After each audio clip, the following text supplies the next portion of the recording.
तीन रत्न, एक मंदिर। जादुई कालीन उन्हें पुरु के दादाजी के विशाल और शांत संग्रहालय में वापस ले आया था। उनका सफर खत्म हो गया था, लेकिन एक आखिरी रहस्य बाकी था। उन्होंने बड़ी सावधानी से अपने तीनों खजानों को एक पुरानी लकड़ी की मेज पर रखा। जिनेंद्र पाषाण, ज्ञान चक्र और अहिंसा कलश, तीनों रत्न वहां रखे हुए धीमी रोशनी से धड़क रहे थे। अब क्या होगा? पुरु ने धीरे से पूछा। उसने उन तीन कलाकृतियों को देखा जिन्हें पाने के लिए उन्होंने इतनी चुनौतियों का सामना किया था।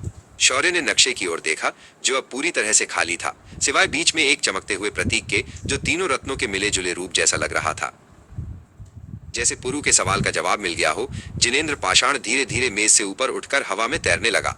एक धीमी गूंजती हुई आवाज कमरे में भर गई।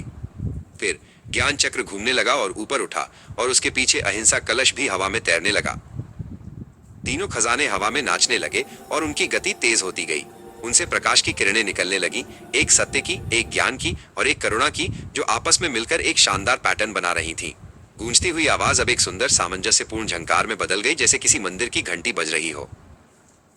एक धीमी क्लिक की आवाज आई और तीनों रोशनियां मिलकर एक हो गईं, जिससे आंखें चौंधिया गईं। एक पल के लिए सब कुछ सफेद हो गया। जब रोशनी कम हुई तो रत्न गायब हो चुके थे। उनकी जगह मेज के ठीक ऊपर एक अविश्वसनीय चीज तैर रही थी। वो शुद्ध प्रकाश से बना एक छोटा, उत्तम मंदिर था। उस पर जटिल नक्काशी थी और उससे एक शांतिपूर्ण आभा निकल रही थी। ये सोने या जवाहरात का खजाना नहीं था, बल्कि उससे कहीं ज्यादा कीमती था। यह एक जिन मंदिर था, शांति और ज्ञान का मंदिर।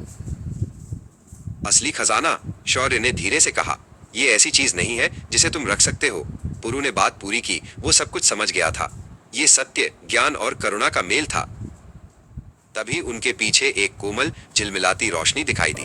वे मुड़े और फिरौन सुरील की पारदर्शी आत्मा को देखा।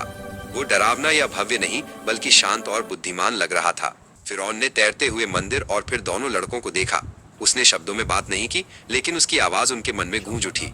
सच्चा खजाना वो नहीं है जो तुम पाते हो, बल्कि वो है जो तुम उसे खोजते हुए बन जाते हो। तुमने खुद को योग्य साबित किया है। फिरौन सुरील एक आखिरी बार मुस्कुराया, एक गर्व और शांति की मुस्कान। फिर उसकी आत्मा धीरे धीरे ओझल हो गई और पीछे केवल जिन मंदिर की कोमल चमक रह गई। शौर्य और पुरु एक साथ खड़े होकर उस सुंदर मंदिर को देख रहे थे, ये जानते हुए कि उनके सबसे बड़े साहसिक कार्य ने उन्हें सबसे बड़ा सबक सिखाया था।